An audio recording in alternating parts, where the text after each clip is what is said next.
Hey everybody, welcome to our channels. You're either watching this on Susan Lynn's channel or on Afefe's Touched by Tarot channel. Wherever you are, we really appreciate you joining us today. We're going to be talking politics.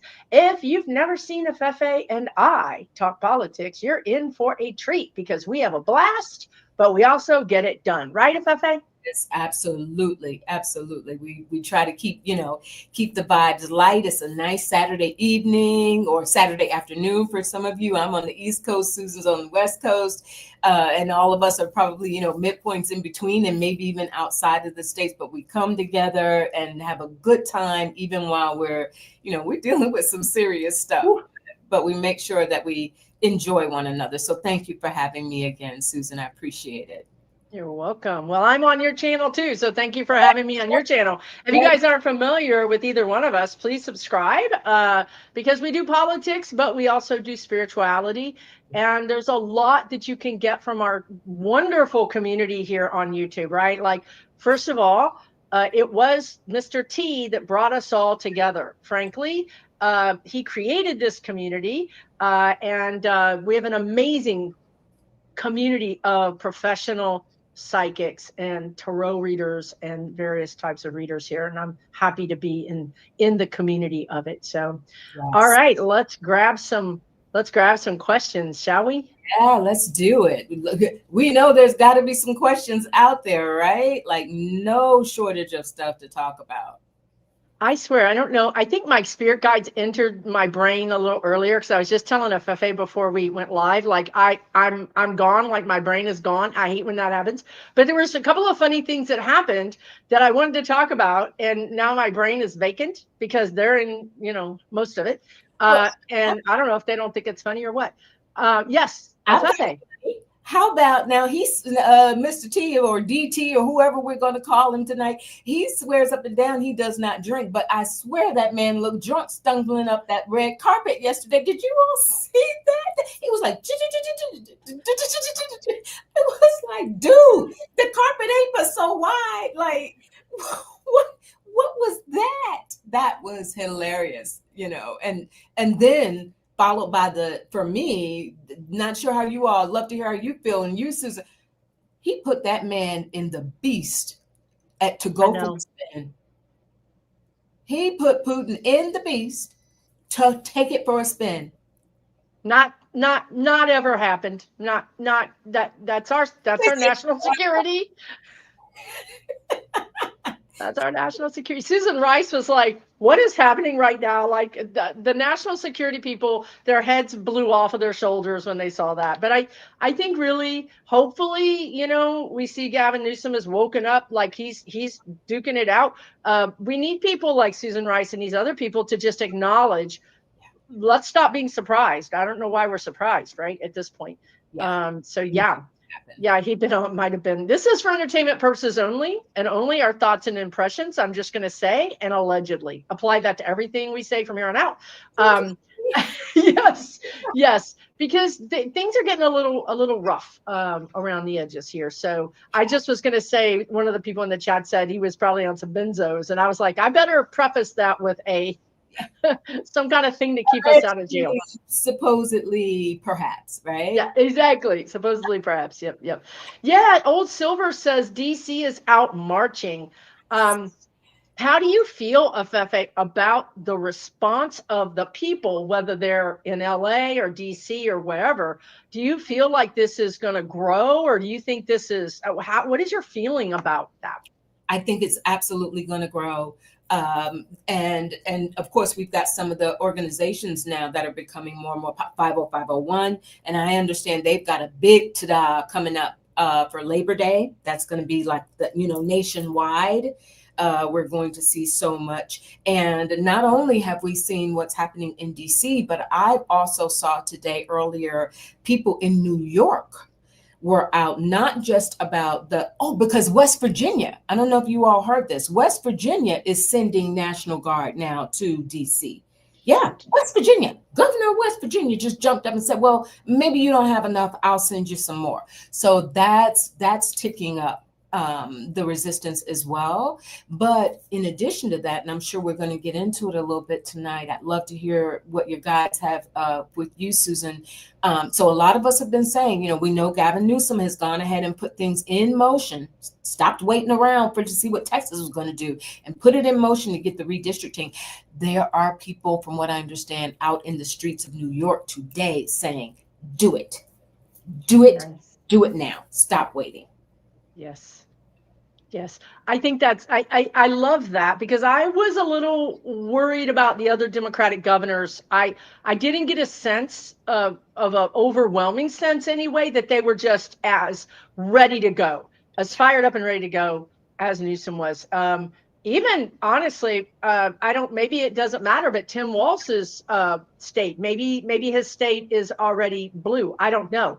But I think that everybody's seeing, the energy suggests that everybody is still minding their P's and Q's. Like, well, what, maybe I should go along to get along, or, and also he takes away your money. Not everybody's got California's money. So that's another problem, right? But I do see the people growing. And what the guides told me, and I think this is really important. I actually wrote this in threads, but hopefully I can get the guides to regurgitate it. Which is, if you take out one of us, two of us, three of us, 3, 5, 10 will pop up. Yes. And they called it the zombies. We're like zombies. Like, I never watched zombie movies, but I think maybe that's what happens. Like, they keep growing. I don't know. But they use that, zombies being reborn. We're being reborn of our deluded, of our innocence, of our democracy. We're actually being reborn again. And more of us will just come out. I don't think they can stop this, is what I'm trying to say. I know it looks bad. I know that it certainly looks bad, and I worry about it. But I think that there's just, to me, it's like more and more and more and more and more and more and more, like just legions of people start coming out. Exactly. So I think it could get to be pretty raucous, pretty big. This could get to be a pretty big situation, unless they do something to neuter it, to diffuse it. Do you feel like, I was watching, I think, Heather Cox Richardson, who you guys are not following Heather Cox Richardson, please do so. She's a professor. She's absolutely been a lifeline ever since his first reign of terror. And she does a video almost every day, and she's just so amazing. But she was saying a couple of things. First of all, they can't get people to work for ICE. That's why they're giving them these $30,000 bonuses, which I think is an important perspective to understand. And the other thing she said was about JD. He's out gallivanting around the world, not necessarily the United States, right? How many times have we seen him? Well, wherever he goes, he gets turned down. Like, the other funny thing that happened was Kamala was just at this cafe a couple of weeks ago, and then Vance went just last few days, and the staff said, we'll walk out. They did. We're not going to serve this guy. Mm-hmm. So, but why is he out? Why is he out and about? Is he trying to create some support for himself in his new, or his alleged, or his wanting of his new role as president? Yeah, I think I did a video, I think yesterday, and I called it a soft coup. Oh, nice. Like, he recognizes, because especially in Europe, where he is now, they understand that want to call it dementia, want to call it whatever else is going on with DT. There's just no denying it. And so he sees an opening for, as someone who at least figuratively can hold a conversation. And, and because he is technically second in command, should something happen and, DT have to exit stage left, they know he's the guy they're going to have to deal with. So he's just taking full advantage of that. I think he's just trying to up his cachet a little bit, but not going to work. They don't like him. They don't like any of it. They're really pissed off at the US, but I think he's trying to take advantage of it. And I also just wanted to say, Susan, real quick, When you were speaking a moment ago about your impression of the growing movement, I was led to pull a couple of cards, and I pulled the Chariot with the Two of Swords. This is pivotal to me, because people's voices trying to be silenced, they will break through it. That's how I feel. That's how I'm reading this combination. And the Chariot, as we know, if you're into tarot, it is about getting past the obstacle. So if the obstacle is being shut down, intimidation, everything being done to silence the voices, look at those roller skates. Like, I bet you we're gonna come right through. I bet And you. I love the LGBTQ, and I love the feathers on the back, the angel wings. Exactly. It's almost Mercury. It's almost like the messenger of Which is wow. a beautiful. I'm glad you said this, because that's a beautiful aspect of the Chariot. The Chariot, it's not just us pushing through. It is us with our spirit guides. It's us with our ancestors. It's us with the universe at our backs. Like, we got you. Let's go. Let's do this. So yeah. I love it. I love I it. love it. So I really think it's just up to the powers that be, how far they want to push this. Like if they want to push us all the way to strife and kind of upheaval, I'm trying to avoid certain words. I think the American people will do it. I think the guides are just calling it a tinderbox. We're a tinderbox. Yeah. And I don't think they can push too much further without something becoming more of something. And I'm wondering, have you looked at the energy of, say, like next month, or have you looked at the fall in general? I have not, only because I get a sense that there's going to be some unpredictability with regard to Congress coming back in session. We already hear now that they're trying to delay it. I'm not sure if it was Raskin I heard yesterday, but somebody was on MSNBC and saying they're already trying to push out, because they know what's waiting. They know that Massey and Ro Khanna they've already got the people lined up to the victims, the Epstein victims. They've got them lined up, ready to come testify. So now they're saying they want to push back the start date for they're trying to push it back. As of yesterday, they were trying to I think it was Raskin I saw. It was somebody who knew what they were talking about. It was Raskin or Murphy or somebody. But yeah, they're trying to delay. So I'm trying to get a better sense of that. But I do think, to your point, fall is going to be whoa, because they've done everything possible to try and delay everything with the Epstein files, and it's just going to kick into high gear.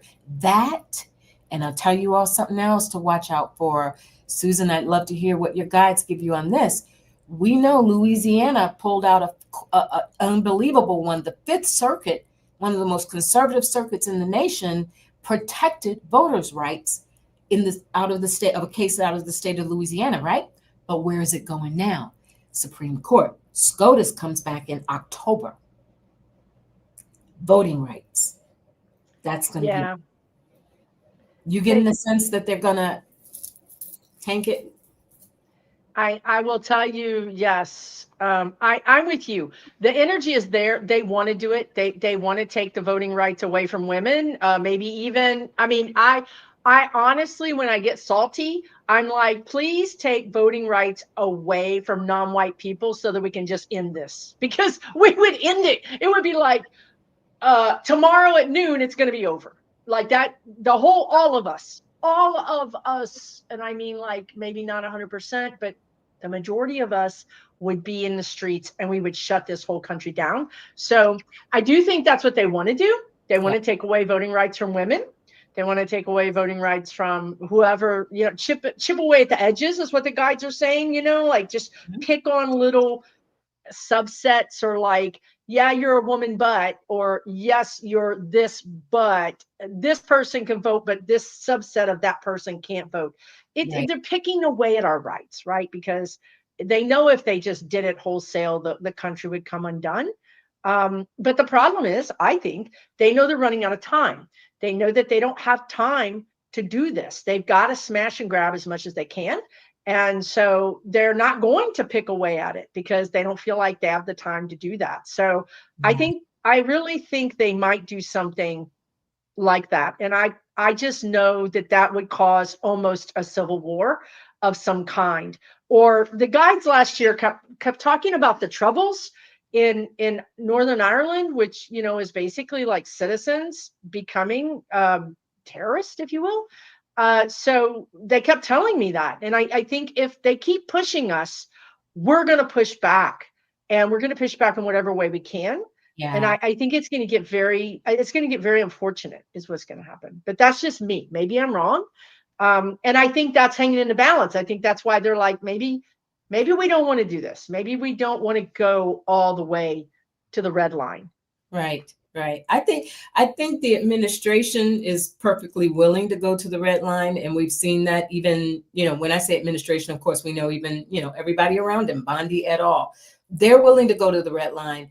Hexeth came, as you all know, Hexeth just came right on out and reposted the video of his Reformation pastor saying women should be subservient and don't need the right to vote anymore. So we know that, but I saw, as an example, I can't remember where it was, but there was a ICE raid happening on a cowboy's property. So I don't think this was Texas. I don't know where it was, but this guy, big barrel chested cowboy hat on, had his big belt buckle, and he was up in the ICE guy's face, and he said, "Let me tell you something. We are real cowboys here.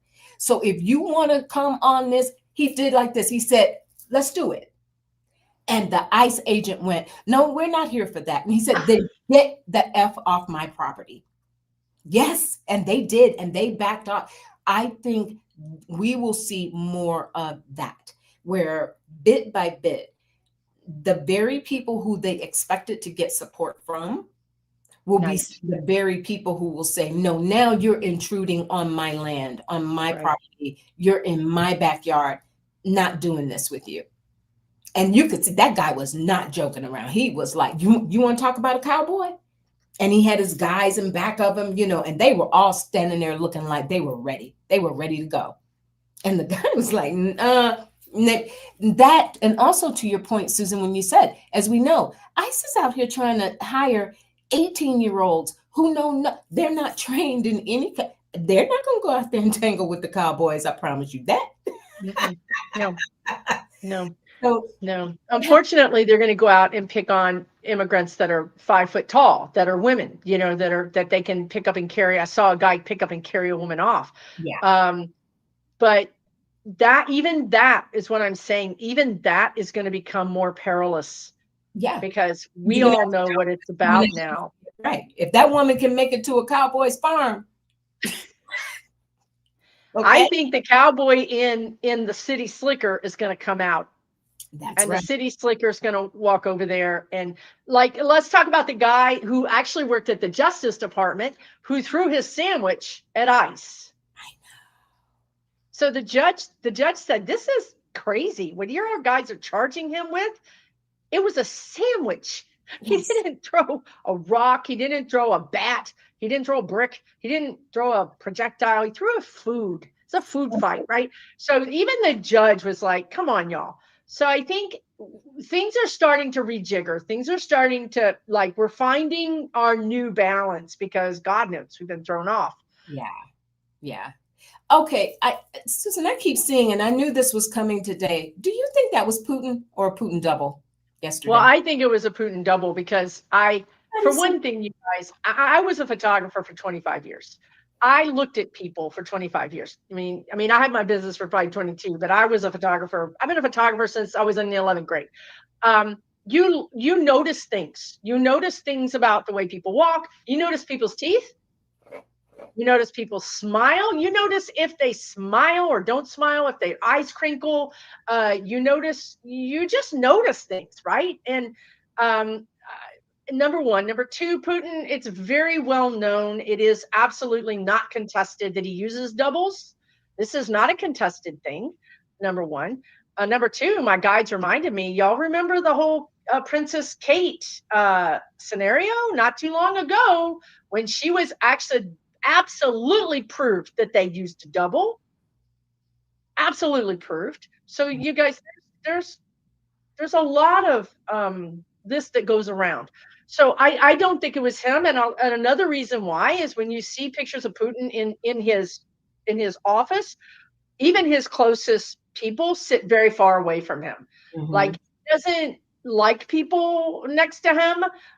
Number one. Number two, he doesn't like to be videoed for long. Like, he would never allow someone to video him walking because he is KGB. He knows that the CIA is going to be watching him for every little thing. And the other thing that happened, and it's on video, you guys, it's for real.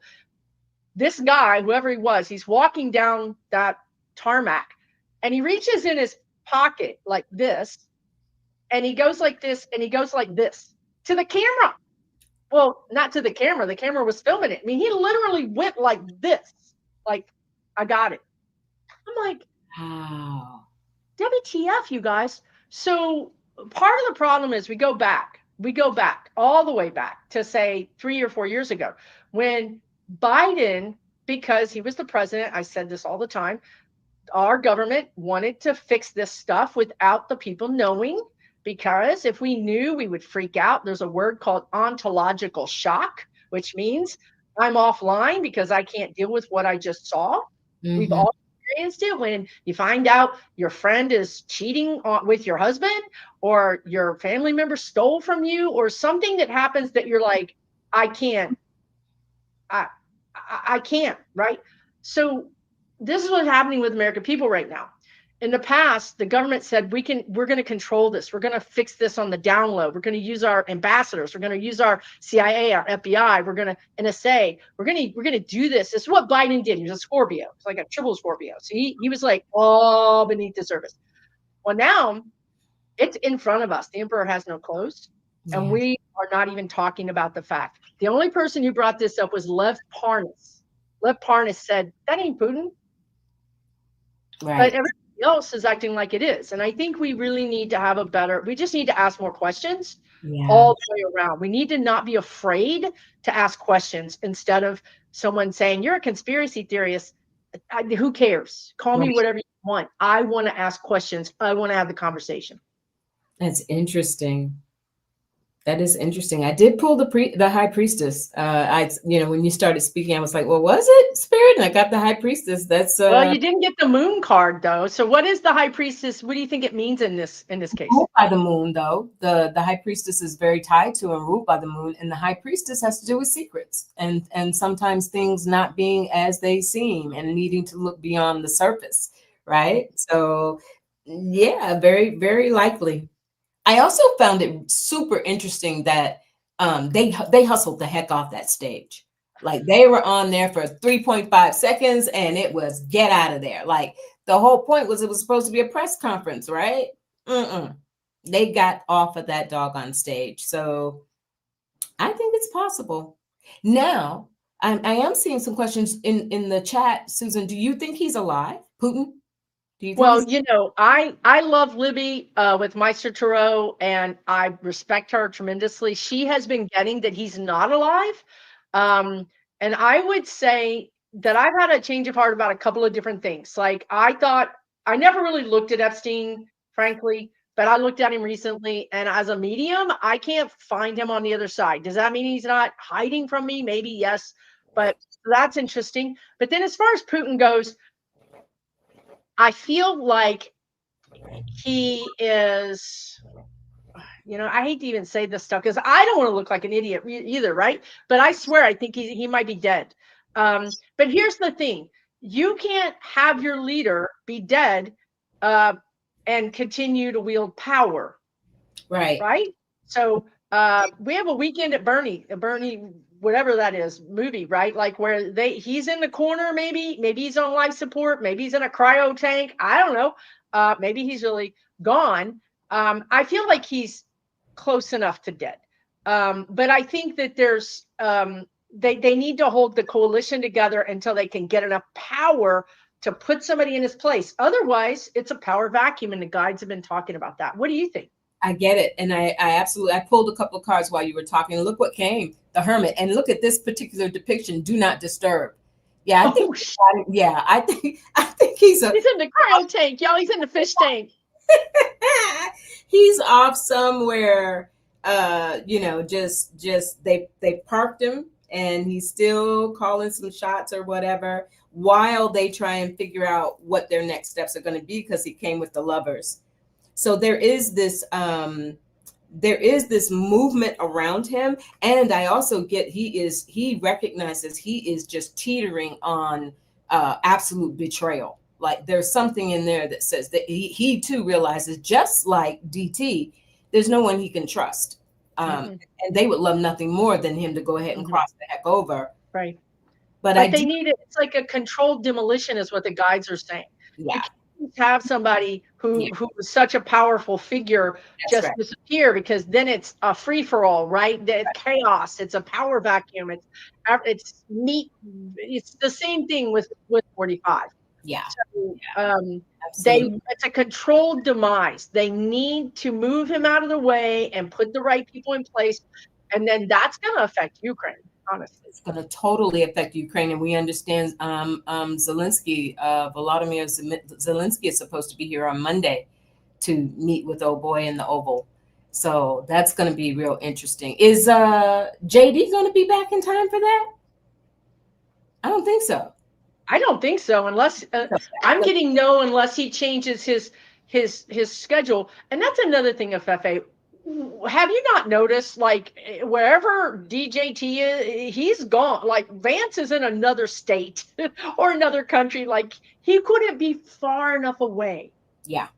Think about Biden and Harris, or Biden and Obama. Yes. Like, they were all together. Yeah. Especially for, huge global. Especially for big things, yeah. Yeah. But I mean, just in general, you know what I mean? Like if Biden was off on a VP thing, or Kamala Harris was off on a BP, it wasn't all the time. It's like Vance is gone all the time. I think Vance wants to physically and emotionally and energetically get some distance from what's going on. He doesn't want to own any of the things that Trump's doing. He wants to really rebrand himself. He does, because he still thinks he's the heir apparent for 28. And so I absolutely agree. I think he's been told, essentially, if you want to stand a chance, you better create some room, because when this all starts to go down, you don't want this pinned on you. The same way that they did horribly to Kamala, with everything that everything was just twisted, and he sees that, and he's trying to, make sure he gets some room between that. But what was interesting as well, and now we know his DT's whole posse, Vance wasn't there, but Susie Wiles, Hegseth, who's the guy, Lutnick. And Rubio was there, I think. Rubio was there, like the whole cabinet was there. But they said right after that supposed to be press conference that never happened, that there was the inside track, word on the street was that they were all in a shambles. Like, I saw that. Yeah. Like, what do we do now? So something transpired. Well, here's the other thing. The papers on the fax machine at the hotel. I was just going to say it. NPR broke the news that one of those dummies left the papers on the fax machine, or the copier machine, of the itinerary. And so that's how we know also that the luncheon was canceled. And on the papers, they called Putin his excellency. His excellency. That's the part that just irritates me. Yeah. I mean, who leaves that on a hotel copy machine? No. Unbelievable. No. Excuse me while I plug my laptop in. Keep going. All right, we're good. Let me see. I'm going to look for, thank you all so much. I know some people are just joining us. So thank you all for spending some time with us here. Goodness knows, we are stronger together. So we need each other one by one. I appreciate you being here. Let's see. Linda, I agree with you. It is amazing still that, when we look at how Vance was so diametrically opposed to DT for so long, and now, being forced to be sort of in lockstep. I also saw there were a lot of memes that came out today on social media from the debate between Kamala and DT, where Kamala said Putin would have him for lunch. You remember? Did you see that? That was everywhere today. People were posting that left, right, and center. Like, see, she said it. She told you this was going to happen. So yeah, it's been her and Hillary said a lot of things that came true. Yeah, honestly. Yeah. I took a lot of heat, by the way, not in a bad way. I knew it and I'm good with it. But did you heard about Hillary on this podcast where she said if the peace deal could be struck, that she would be willing to nominate DT for a Nobel Peace Prize? And so I looked at that. I personally, I was like, I don't care what. But a lot of people, it was interesting. A lot of people commented and said, look, at the end of the day, they think that she was just trolling him. She didn't really mean it. It was just her being sarcastic. I don't know. I still don't know quite how I feel about that. And there were other people who said she did that because she knows that, bills all over the files. So she was trying to maybe make nice for a moment. You have any impression? I don't think she was trying to make nice. I think she was trying to taunt him.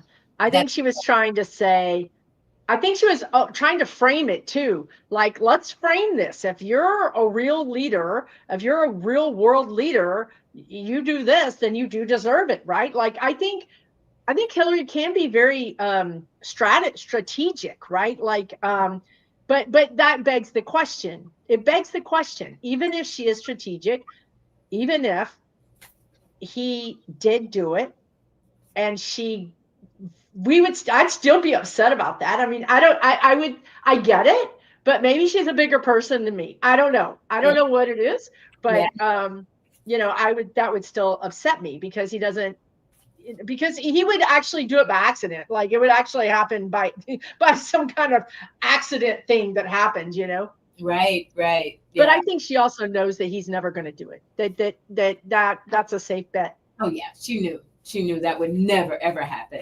Someone also said Hillary's a Scorpio. I didn't realize that. Did you know Hillary? I did not know that, but it makes sense. Oh, that makes sense. That says a whole lot. That makes sense. That says a whole lot. Interesting. That's funny. Her and Biden. Interesting. Yeah. I do want to give a shout out just because I've seen it come up a couple of times. Happy birthday, Peaceful Warrior. If we get a chance. Happy birthday. Yeah, so glad to have you take time on your birthday to join us. And yes, I hope you have a good birthday. Yes.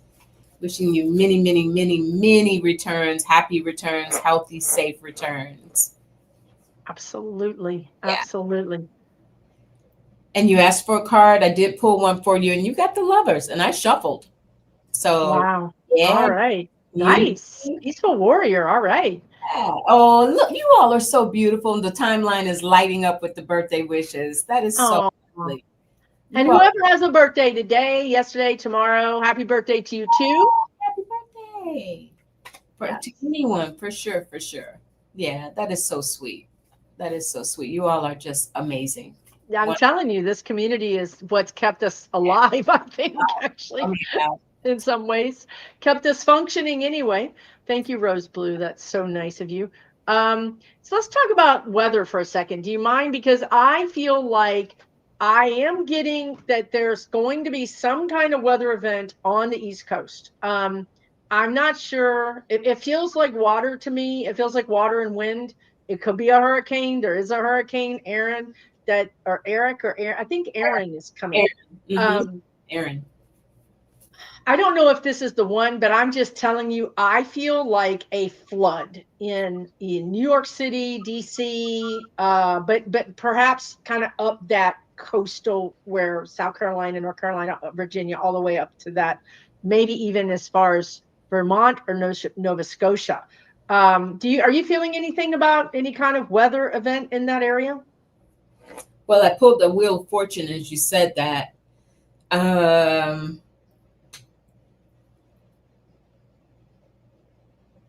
That makes me feel like more than one, like not just one event. Maybe not all catastrophic. And I got an ace. And you all who work with me, when I pull aces, that's the spirit guides telling me I'm on track. So yes, I pulled the Wheel of Fortune and then I confirmed it with the ace. I think they're going to be, because we know I'm on the East Coast, South Florida, of all places. So we're really not in the clear until the end of October. And I have been here when we have had major hurricanes mid to late October. So I think what Spirit is saying, not only are you getting, are you pinging Susan around an event, a flooding event, perhaps going east, but I feel like there's more to come. Like before the season is up, there's more to come. And I just got death. Now I'm not trying to, be alarmist with that. I just think that there's something major, transformational. It can bring, we know that death can bring even like housing, trees, the landscape that's transformed, right? It can come in any number of ways. But I also feel like this is a timing element because I just talked about November, and Scorpio goes into effect, end of October into the end of November. So I feel like Spirit is saying change and disruption, 5 of Pentacles. I think we're going to see something. And it's showing the earth there. Mm-hmm. Yeah.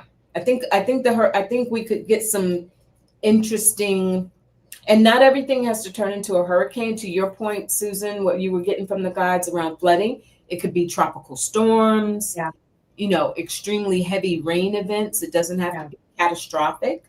Right. But it looks like it might start to get a little busy. Right. I agree. I got the multiple, can't get a break kind of energy. So there is that. You guys, the guides told me, and I find this personally hard to wrap my head around, but I'm just going to share it because I think it's good advice anyway.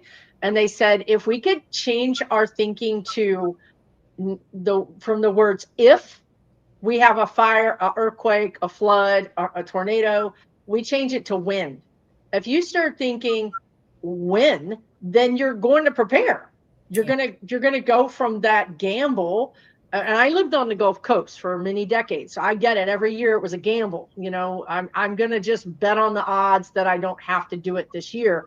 But they said with all the crazy weather, it's better to just say when that ice storm hits, when that thing happens, I am prepared, or I'm in the process, right? Like maybe I'm not prepared, but I think if you just change your thinking to that, you'll start doing little things that will ultimately get you prepared. Yeah. Yeah, for sure. For sure. Because it could be that you're prepared and it doesn't hit you, but it hits a nearby community. But because you're prepared, you can go help that community, right? So I think that's also that energy. We're all in this together. Yeah. I want to say thanks to the moderators. Thank you guys so much for working on Saturday. And thank you, Sharon Sipe, and all the moderators. I really appreciate you on both of our channels. Thank you so much. So much. Thank you so much. Really appreciate it. I also, to this point around weather, Susan, I think that people's senses are going to be heightened because this is the 20-year anniversary of Katrina. This month, the 29th, I think it is, of this month. And so surely we will be seeing, we're going to see tributes and people talking about it and how. So I think there's going to be some heightened awareness around that as well. That maybe even to your point a moment ago, will cause people to say, never again. I'm going to take warning seriously, going to be prepared. It's not about living in fear, but it's also understanding that sometimes this can become reality, and with heightened concerns around FEMA and what we just saw happen in Texas. So I think there's more of before there was and certainly in Katrina, if something bad happens, we can depend and rely on the government to come in and take care of us. Not necessarily, right? And so again, that's not to heighten fear or heighten anxiety, but I do think it's going to prompt a lot of people, families, communities to just be ready to take care of one another. Yeah, be ready. Yeah, definitely. My heart goes out to anybody that went through Katrina. It was we had a lot of Katrina victims, survivors come to my little area. And I was working with the Red Cross at that time. So I got to meet some of them, and there is a documentary that people talk about. I think it's on Netflix. I'm not sure. It's a Katrina documentary. People are shook. Like, people are like, I saw it on my screen, but it's nothing like what really happened there. Was nothing at all like what happened on your screen. And I think that awareness, when you realize that there were black people that got shot by police, then you can understand that what's happening now has been happening in those communities. That's right. This has been happening to them. Yeah. It's just now that we can see it, right? And so now we're shook, right? But this is like all of us coming together and saying, oh my God, I didn't know you went through this. I'm so sorry. It's healing. Yeah. It's actually forcing us to heal, to see each other and to witness each other. Yes. Yes, very much so. Very much so. We're realizing that Spike Lee did one called When the Levees Broke. Amazing. Absolutely amazing. There's a new one out that people are saying is absolutely mind-blowing. I watched the first episode of it, and it just makes you livid. It's got to make you livid. It makes you, you realize people were just so helpless, and also the abandonment, the absolute abandonment by government, and so things coming full circle, because there are people who felt that way last year in North Carolina. Yes. There are people who certainly feel that way or felt that way in Texas, like in the here and now. Not the same, but yes, I mean, there were a lot of lives lost in that flood in Texas. There were. For somebody to, few days later, like, maybe I did respond, maybe I didn't, I thought I did. Like, what are you talking about? No. So we are, I think all of this is prompting us to not disregard the role that government should play, but certainly have ourselves more prepared, that we have to be ready to help one another. Yeah. We had Mexico coming in. We had Canada coming into Texas. Yeah. Is it right? California, one of the first. And that's the thing you learn. If you live in an area that has natural disasters, you learn that, I've seen various religious organizations go door to door and just rip your carpet out, throw it in the lawn, and go to the next house. Like, we don't care what religion they're from. They don't care what religion we are. Everybody literally is just in, like, rolling their sleeves up and doing the thing. And I think that's the lesson here, right? And that's the lesson they're trying to teach us from this administration, which is you are different and you're not worthy and you are separate. And we're not going to fall for that. Americans are just not going to fall for that. I don't see it, you guys. Just because 10% are monsters, 90% of us are not. Yes. Yes. And we're seeing more of that. Susan, you were talking a little bit ago about anticipating shifts in the fall. I think we're going to see something really kick off when Zohran Mamdani wins the mayor in New York, and he's going to win. That is going to talk about ripple effects. You're right. Going into the 2026 You're right. election year. Ooh, that's going to be exciting. And to the point, people coming together, because remember, first Muslim,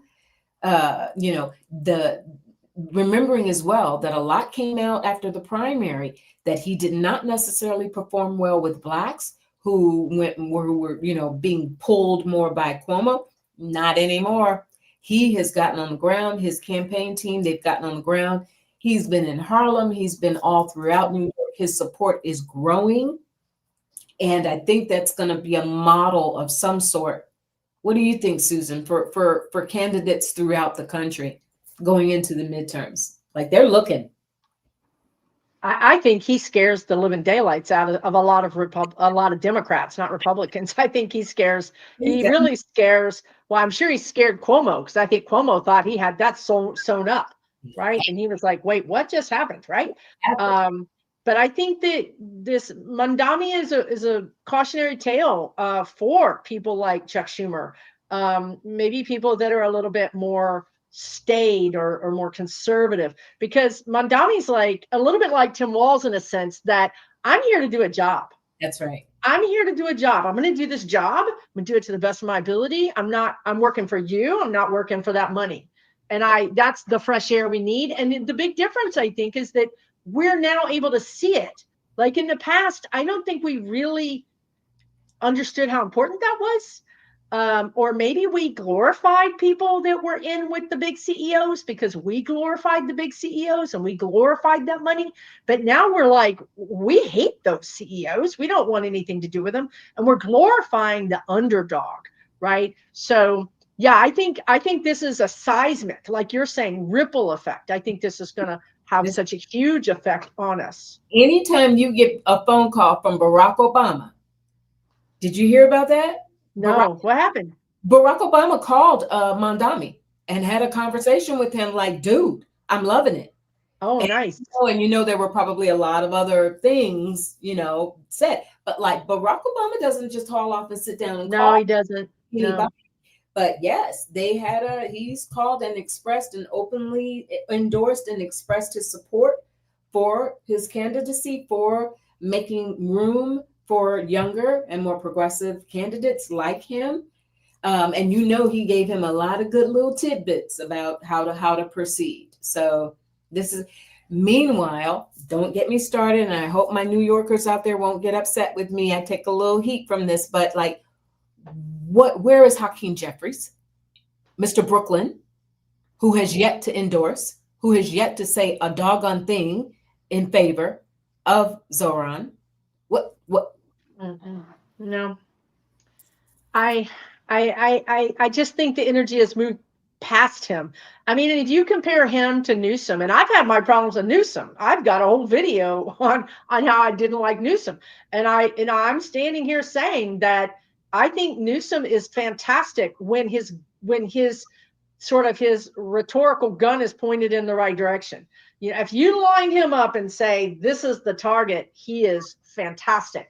When he doesn't have a target, he ends up kind of wandering a little bit. And I don't know if he just doesn't have a good focus, right? But yes, I agree with you. I think Jeffries that's what I'm saying about the Democratic Party.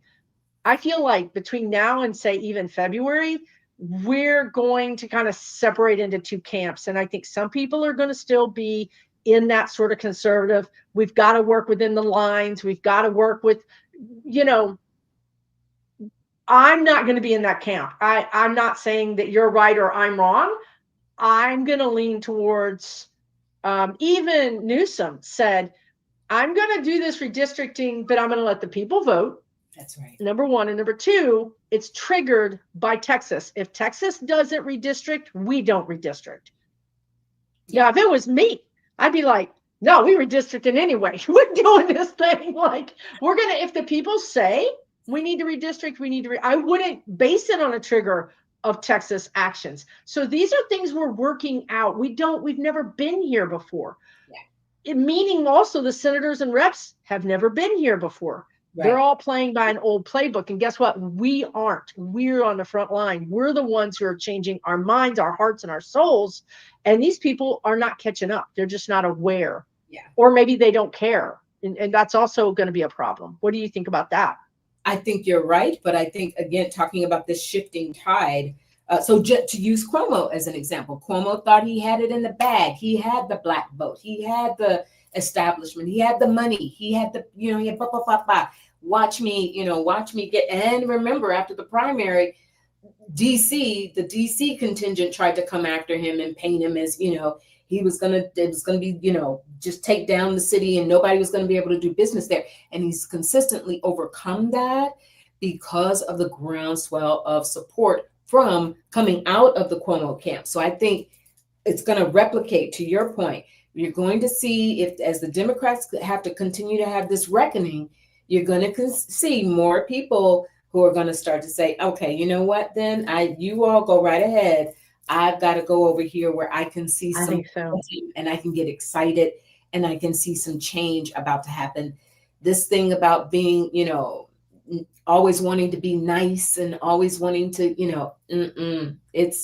that's not it. And you were talking about Gavin Newsom. I didn't know this, you all. I just found out yesterday or day before. All of these brilliant social media posts. It's a 29-year-old Mexican Latina who's heading up the social media team, and she's killing it. She's killing it. And he gave her carte blanche. He said, "Go, girl, do whatever you're gonna." And she's like, "Oh yeah, she is."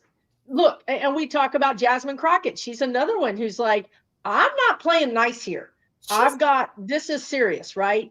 So I think it's going to be really interesting how we all, and I think more of us, frankly, are going to go towards the progressives, the Mamdanis, the Jasmine Crockett's, right? I think that there really and truly more of us are going to go that direction, even some Republicans.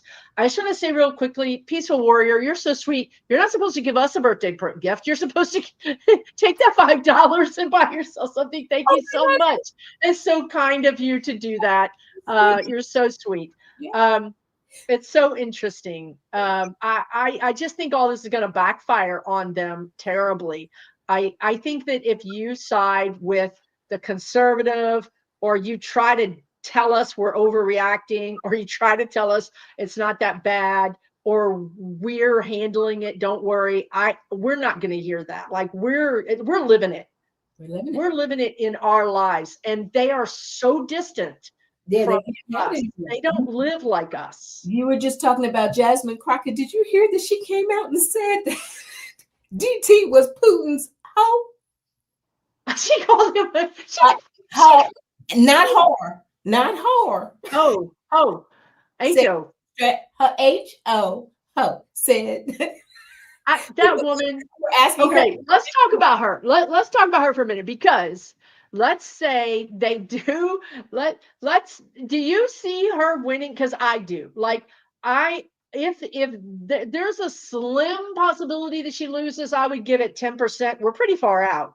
Right now, I'd give it 10 to 12%. If she loses, ain't nobody going to stop her anyway, because she's going to be more of a problem for you outside of the office.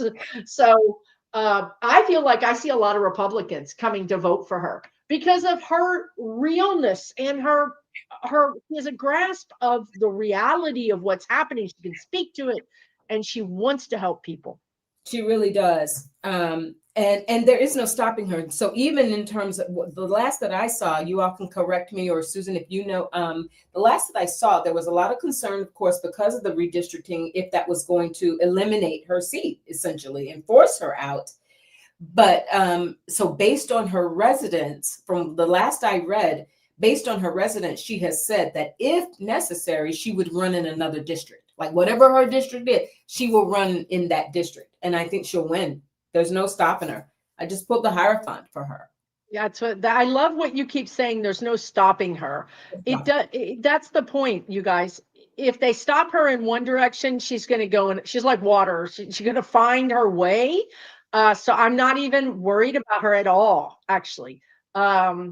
She really is a beacon for us to get strength from, and to see how you can navigate this, right? And hopefully these other Congress people can learn something from her, right? Can also get some strength from her. Yes. And learn that you can be, and to a different extent, to your point around Gavin Newsom, answering the call, this idea that you can be compassionate, you can be intelligent, you can be, down for all the right causes, and you can still say some things when you need to say some things, and use some colorful language in a way that speaks to people's sentiments. And it's not about not being professional and not being whatever. It's about meeting this moment. And I really think we're going to see more of that. We need to see more of that. Yeah, I agree with you. They just can't remove. I mean, they can remove her, but they can't stop her. They cannot stop her. Because the people don't want her to be stopped. Because the people, and I truly, they're showing me this woman. When my little district was taken over by the red tide, we had judges that literally just changed their D to an R. just simply to win because people were just going in and straight voting R. But Right. I had this friend that was the county tax assessor. She was a Black lady, and she would go into this community that literally was the KKK. Y'all, for real, I saw the KKK there, my own eyes, when Obama was running the first time. I was a precinct chair for Obama during his first run. And this woman would go into their community, not even tell us. Like, she would just be at their picnic. Wow. I'm like, look, Letitia, what are you doing? I mean, you should bring bodyguards. She sat down with those people. She became friends with them. She understood. She was a tax assessor. She wasn't running for mayor. She wasn't running for state office. But she sat down and broke bread and had commonalities, talked about her daughter, talked about her life, became real and human. And that's what we need more of, right? And that woman she won every race until that time happened when they just voted R across. But that's what they're showing me for Jasmine Crockett. I feel like Jasmine Crockett can walk into these places, the VFW hall, whatever it is. And my dad was a VFW person, so don't be coming at me. I spent my childhood in the VFW. But wherever it is, these places that a lot of times typically are, that kind of persuasion of voter. Yes. She's going to go out there and she can talk turkey. She can sit down and really tell them what they want to hear. And what people want right now are solutions. They don't want to be lied to. They want somebody to say, I know your groceries are high. I just went and my bill was up $50. This is what I'm saying. Other politicians don't know. They have no idea. Yeah. Yeah. Which would also help explain why Congress is trying, some of these, the GOP is trying to delay coming back because they know what's waiting for them.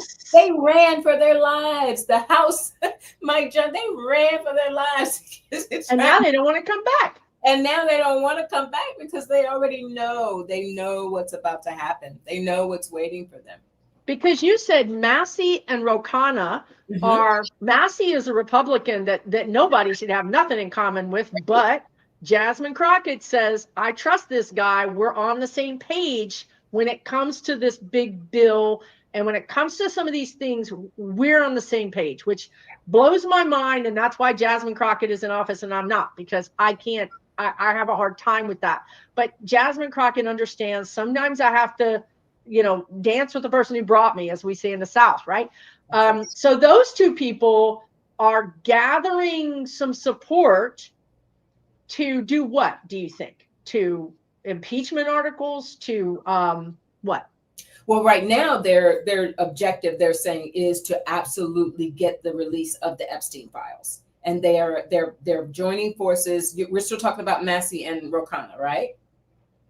Okay, so right now, from what I understand, they're saying their primary objective, what really has brought them together, is they are going to ensure that come hell or high water, those files are going to be released in their entirety. That's their objective. And that is why they have gone out and together have gotten these people whose identities, many of them, from what I understand, their identities have been protected up until now. And that they are willing to come forward in public because that's the truth that they want to have, So that's a part of what they're doing. But I think that's just the tip of the iceberg. And I think once that happens, because I do sense that there's some bipartisanship that wants to occur, but they've been under such a threat of don't you dare, that it's been difficult to kind of make headway. And to your point, people like Jasmine Crockett and even people like Alexandria Ocasio-Cortez and some others, they are making gains. And I do think that you're going to see some cracks. Massey won't be the first. Kentucky, he's not going to be the first or the last, I should say. There are going to be some more cracks, and they're going to see them be able to join forces. Because also, did you all hear? I don't even know what this is about. That there's a second big beautiful bill. That there's There's supposedly, that's another reason why they're trying to delay coming back, that on the heels of this thing that just barely got passed, there's something else now. There's a part 2 to it. And they don't want that to happen. And I think you're going to see more, to that point, I think you're going to see more bipartisan folk come out and join ranks and say, we just can't. We can't. Because at that point, what you were just talking about a moment ago, Susan, people coming forward and say, hey, how much did your groceries just cost you? Because I just left the store and it cost me another $100. I got 2 bags. More of that's going to start to come out.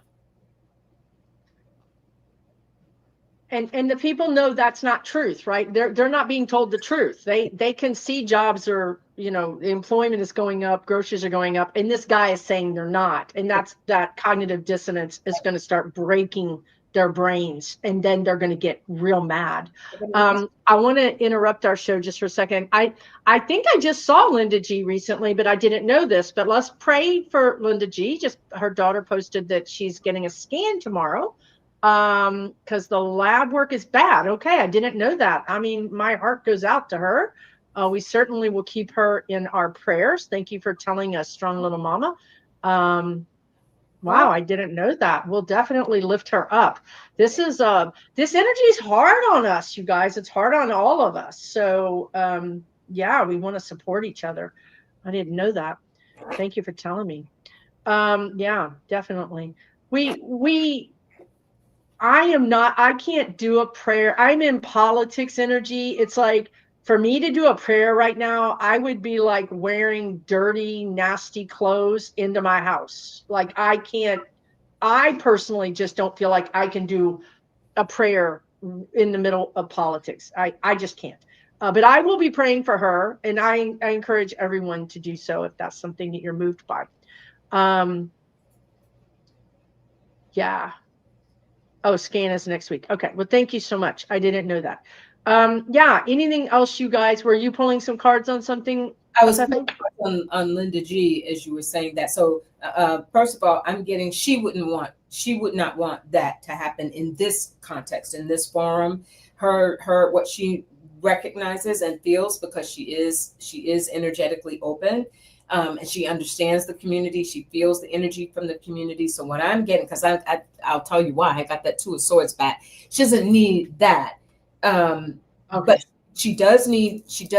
I've got the Hermit and the Lovers. So there's health issues. When we see the Hermit, that can very often indicate some health stuff going on. But she's in good care. There's the Lovers. There's some decisions that she's still going to have to make around her care going forward. There are some unknowns. I got the High Priestess. So yeah, she's got a lot on her plate. However, I've got the 4 of Pentacles. She's getting good care. She will get good care. And the stability, I feel like what she would need from us is to do it anyway, whether we did it in this moment on this video, which, as Susan said, the energy, the vibes are already in another place. But more so, she will receive it because she is in tune. And so just to do it on our own, collectively, as lift her up and lift her up. Yeah, because she's got some stuff. She's got some decisions ahead of her to make regarding her care. But I think she's going to get good care. Good. Yeah. Thank you for that. For sure. I don't know what else going on. You guys can read the chat. There was scans or information I don't know. But I will text her myself and send my feelings and my prayers to her. And I think us all lifting her up. She is kind of the mother of this group, right? As she kind of started this in a sense. I know Kristen started it and had Linda on her channel, so they're kind of like the beginners. But certainly I see her in some ways as the queen bee. So let's lift her up, because we really want to lift all of us up for sure. And that someone in the chat said they love the cards that I'm using today. This ties right in line with what we're talking about, sending energy. I'm reading from the Bright Future Tarot. Oh, nice. The Bright Future Tarot. Nice. The Bright Future Tarot. So keeping that in line with lifting her up in light and bright future, Yes. Fine. Beautiful. Beautiful. All right. Well, let's just do a few more questions before we're going to put your comments, outcome of meeting. Denise always has great questions. But before I answer that, let me announce really, really quickly, Afefe and I have a class coming up. And this is trippy. I think Spirit basically chose this for me. Okay. Like y'all can come, but I think me getting ready for this class is like, they're like, Susan needs this. Anyway, it's embodying the Phoenix, rebirth after loss or change. Embodying the Phoenix, guys. The spirit guides, if Afefe and I do a lot of classes together, we have taught thousands of people. You can find this on my website, susanlynnmedium.com. It's only $33. It's at the end of September. Okay. Check it out. Embodying the Phoenix, the rebirth after loss or change. Yeah. I think this is all of us going through rebirth right now. This is a 9-year. This is endings and beginnings. And it's kind of just now heating up energetically, I feel like, as far as those endings and beginnings. As we get closer to the end of the year, it's like Spirit is going out and collecting, little karma tickets or your coat check or whatever. So this class will help you be better prepared to deal with those changes. What do you think, Afefe? You want to add anything? I just realized, as you said, a 9-year. So the class, if I'm not mistaken, it's on Saturday, September 27th, which is a 9-day. If you add that up to his right, see, once again, Susan and I say this all the time, you all, that we make up. We're like Spirit will say, "Hey, you guys, blah blah blah blah blah," and we go, "Okay." And we don't, it's not like we're plotting and scheming and planning and whatever. Let's make sure we do this on a 9-day. No. But when's the 9? 2-7. Like we just don't. We just go get in the energy. We stand up. So there you have it. When you said 9, I was like, wait a minute, aren't we doing it on the 27th? Okay, let's go. And like you, I think like many of us, I'm always excited when we do our workshops. But this one, like, a 9-month, right? And in the 9th month, right? The Phoenix, the idea that we all have this capacity and this necessity right now to shed a lot and to embrace whatever it takes to feel rebirth, to feel like fall down 7 times, stand up 8, like whatever it is that, and whether it's our personal lives, whether it's being tuned into what's happening in the world around us, whether it's Ukraine, whether it's Gaza, whether it's job loss, whatever's going on, like there's so many things. This is such a powerful time for us to gather collectively and to talk about this kind of energy, what it is, what the true symbolism of the Phoenix is. It's not just a mythological creature. It is a powerful symbol that I think each and every one of us can resonate with and learn from and adapt so that we can get our act together, because we got a lot to do. We have a lot to do collectively, individually. We have a lot to do. And I think we have the support to do it. We just got to tap in. Yes. And that's what we hope. We hope to be your support. And thank you, Kevin Lewis, Medium. Thank you for dropping in today. Lulu, Linda G's dog, Lulu, I watched her last video. She's fine. Lulu is fine. I don't think this is about Lulu, but we'll see, right? Tune into her channel. I'm sure she'll be letting us know, right?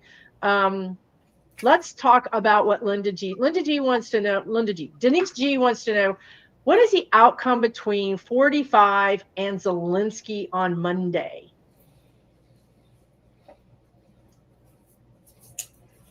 We need to pray for Zelensky too. Why do you say that? Because he has no DT, whether it was Putin's double or more likely the conversations that Lutnick had last week when he was in Russia. They're making the deal to try and force this land release by Zelensky. Like they're really forcing his hand. And the question, I think, what I've been getting, I'd love to hear from you all and from Susan, what I've been getting is there is some land that's going to get lost. Now, will it be these entire swaths of land that Putin has said he wants back? I don't think so. I think that's where Zelensky has said over my what body.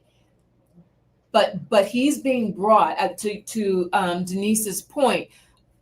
I think he's being brought to DC for DT and company, Lutnick et al., to basically tell him, look, the only way out of this is you're going to have to surrender XYZ.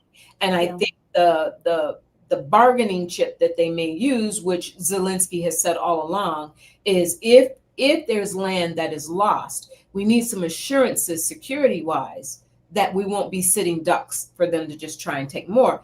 Is the U.S. then going to be ready to step in and say, we will furnish that? I think it's going to trust that. Exactly. I was just saying, you be on it. Because I was just saying, I think it's smoke and mirrors. I don't think Zelensky's going to be able to trust a word that comes out of his mouth. Yeah. Nobody does. We shouldn't do it. One thing that Trump does is he tries to be the deal breaker, right? He says, what if we gave you $20 billion? Would that, like, I can see him trying to broker some kind of deal. And the thing that keeps coming to me is the Ukrainian kids that have been abducted. He could broker some kind of deal like that. Before you read your cards, I've predicted for like a year or more that Crimea is going to be the bargaining chip. And also, one of the things I thought that could work potentially, now I'm not saying I agree with this, I'm just saying this is what I'm getting, is that and you have to think about what Afefe said security-wise, but what if Ukraine rented Crimea to Russia for 100 years? What if it was a transaction? What if Russia had to pay? And then on top of that, Russia had to pay restitution or do these things? Then I could see a business transaction happening, but I don't see Zelensky just saying, after everything they've lost, literally saying, sure, you got us now, because I kind of feel like Zelensky's got them on the run. I think I think Europe has come together, NATO has come together. I think everybody's poised, and I don't really think they have the bargaining that they think they do. What do you think, Afefe?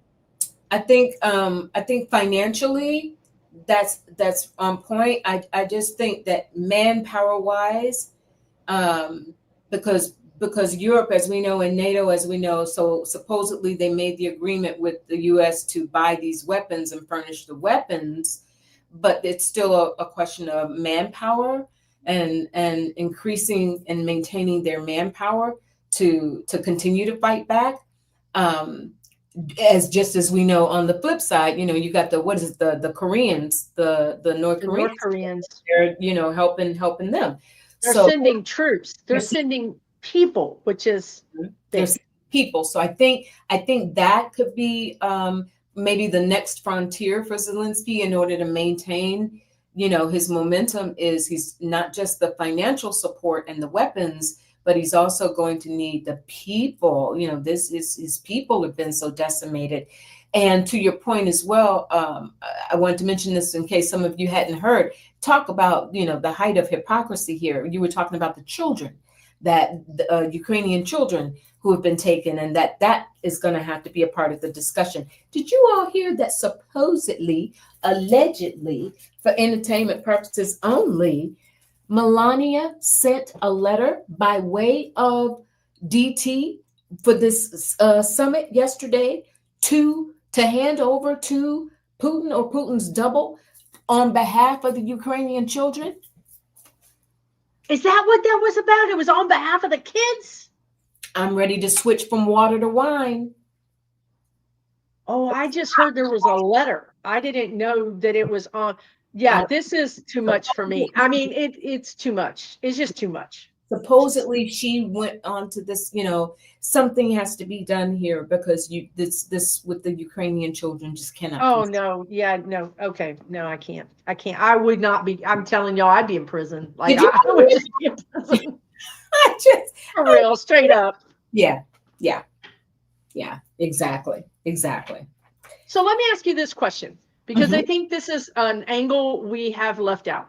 Okay. How does Europe feel, or NATO feel, about Zelensky making a deal with Russia?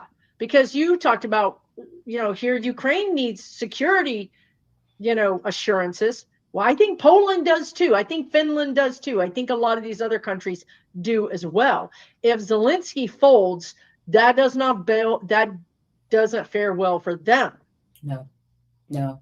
And so I think that that is also why, if I got my information right, and you all let me know, I've read that even though it is Zelensky himself who's coming here on Monday, that this whole thing of now organizing part two of a ceasefire or settlement peace deal, that it must include the European Union, that it would not just be Zelensky, DT perhaps, and Putin, but that they're saying they want the European Union at the table. Okay. Oh, okay. That makes sense. Mm-hmm. That makes sense. I don't see it going anywhere. Frankly, I don't. Maybe I'm wrong, but I don't see. I mean, I don't see it going anywhere for 45. No, no. And Denise is saying, follow-up question, does Russia have any idea where the children are? I think they do, because remember, this is a communist country, and everybody gets to sign up for their food and gets to sign up for their housing. So it would be very evident that you have an extra mouth to feed, or you have an extra farm hand, or whatever that is. So I do think they know. I think I think that some of the kids might have been diverted to another purpose that is not in Good. Russia. And those kids, I don't think they know where they are. Yeah. Yeah. And I'm also getting that preparations to do that were made well in advance of the start of the war. Like that was part of, here's the campaign that we're going to wage, and what would be taking these children was going to be a part of that campaign. Like they knew. So to the point of, do they know where they are? At least some of them, because space, provisions, places, except, like, I'm getting that was in place when they went in there, when they attacked Ukraine. There was already a plan. Right. Have you read on the out? I mean, timing is absolutely impossible.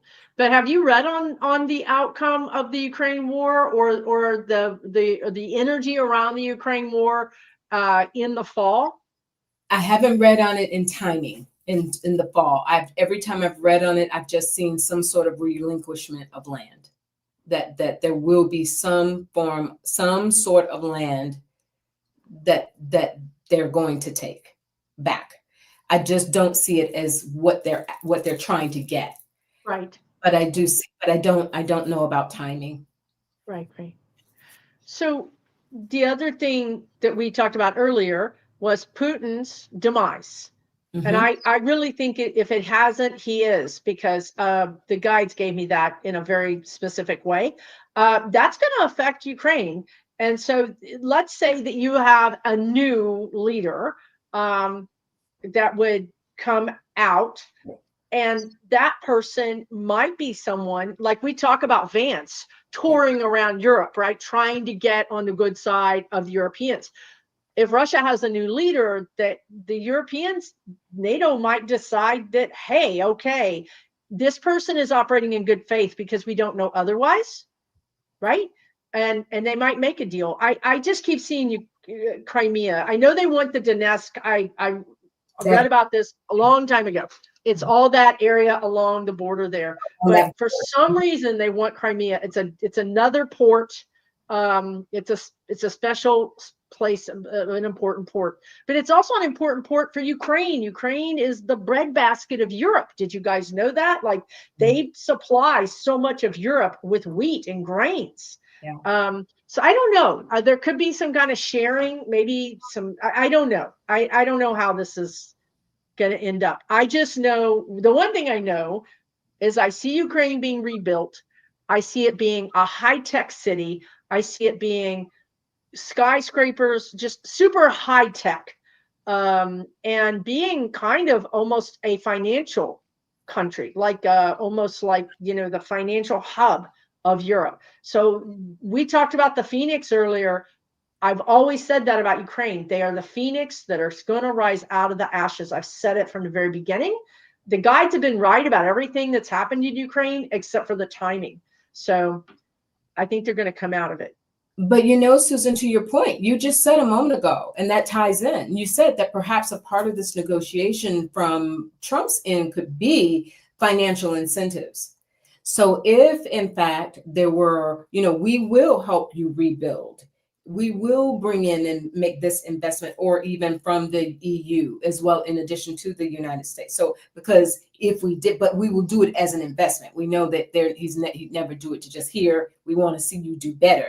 It would have to be that, okay, we'll provide security, perhaps. We'll provide the security and we will make the investment, but then we will have a continued presence there, like the UN or something. Like the UN or something like that.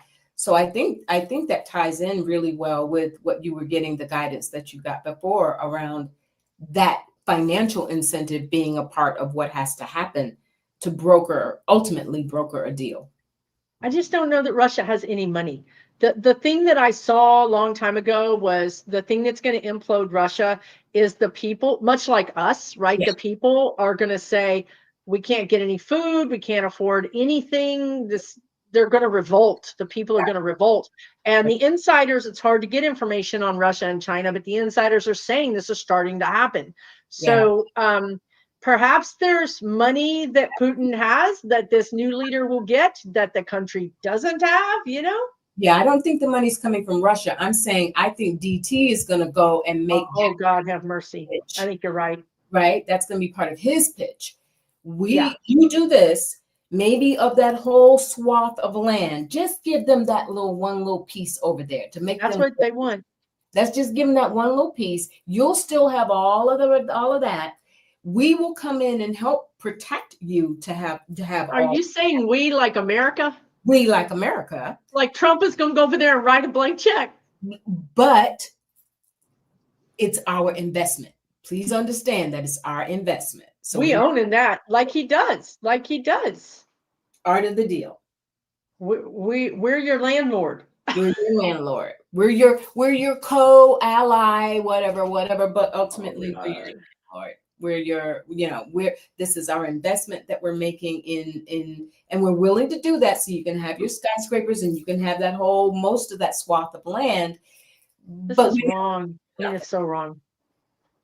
Wow.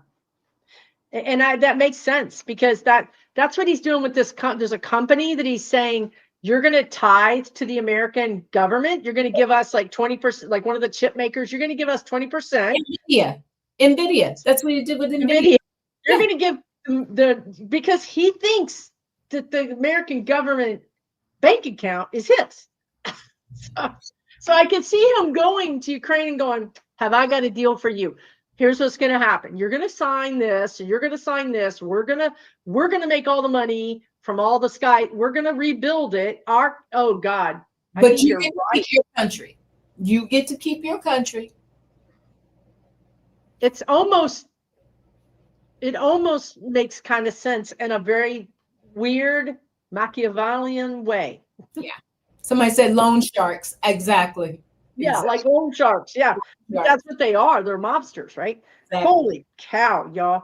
So so then you go back to Congress. The guides just showed me Massey. Again, I'm not a fan, but he's almost on the libertarian side.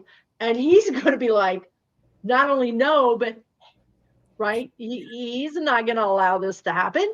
I think some of these, this is where I think the Congress just starts breaking apart. Like people Trump cannot hold them together. MTG is gone off the ranch. I think honestly, she's looking for other power places that she can plug into. I think he's lost it. He's lost control of Congress. I really do. I think Mike Johnson's lost control of Congress. That's what you were getting at when you were saying they're not coming back because they can't come back because they're going to be forced to do something that they don't want to do. So I think this is the beginning of the end. And I mean, truly, because he doesn't have Congress. He doesn't have the power other than the media worshiping him, all these sycophants. Yeah, for sure. For sure. And also to your point, Susan, like, okay, so think about, play that out a little bit. So if that sort of deal is what he tried to strike in Ukraine, right? Make this investment, not only will that perhaps get Congress to go, whoa, whoa, whoa, whoa, whoa, but what about the base? Because the whole point You're was right. America first. You're And right. so are you really telling us that we're supposed to get excited about $50 billion to build some skyscrapers in Ukraine? Is that what's happening? Meanwhile, November 2026 is ticking, right? You know, it's really going to be interesting. It's going to be so interesting, you all. So that is the implosion, because not only do I see the MAGAs, and I've told you guys, like I see them in the streets and I see me in the street and we're bumping shoulders and I'm like, oh my God, I'm out here with a bunch of MAGAs, but also people that are getting their SNAP benefits taken away, teachers, doctors. I think doctors are getting ready to strike. I talked a little bit on my last video and a lot of doctors came in the comments and they said, I can't do this. Like I barely survived the pandemic. We have a oath, a Hippocratic oath, right? And I don't feel like I'm helping people and I don't know what to do. And I think we're all going to be in the streets for all different reasons, our own reasons, but we're going to have one common enemy and it's going to be the Republican Party. It's not even just going to be 45. It's going to be the Republican Party and then further the CEOs. You're going to have all this kind of Luigi energy. Yes, 100%. And the causes are endless. And in a way, that's the beauty of it, is what I'm getting, because maybe a certain swath of us, you know, collectively really are about voting rights, and maybe another, you know, about immigration or about SNAP benefits and healthcare and all. There are so many things and so many areas that collectively, that groundswell of reaction and support and getting involved, absolutely off the charts. I think it's going to be historic in ways that we've never seen before. And I think the way that is done is going to be you know, it's not all going to be grassroots on the street protests. It's going to be some data centric, some other avenues, some media. In fact, we're going to see more media crop up, but media of a different sort. It's just going to be fascinating the way that it happens. And there will be an avenue for everyone. Maybe elderly people who don't feel safe or comfortable or can't get out on protesting. That's okay. There'll be other ways for them to do it. So it can be limitless. I love the way you described that. And I think that I feel like that's coming sooner rather than later. Yeah. That energy feels almost ready to go. And it just depends. It's like Afefe said, if he comes back on Monday and says, oh, we're going to write a check and we're going to fund Ukraine, that will be it. That'll be it. Not that we don't love Ukraine, not that we wouldn't want to fund Ukraine, but that's not the point. The point is Russia should fund Ukraine. Yeah. We shouldn't fund them. They should fund them, right? So I think it just depends on, there's some tripwires here, right? And which tripwire is tripped and when it is tripped. And you know, the way you read about the weather and you said, it just seems like one thing after another. That's kind of how I feel about this. It's going to be one thing after another after another. Yeah, for sure. For sure. That's going to push us to stand out, stand up, you know. Absolutely. Absolutely.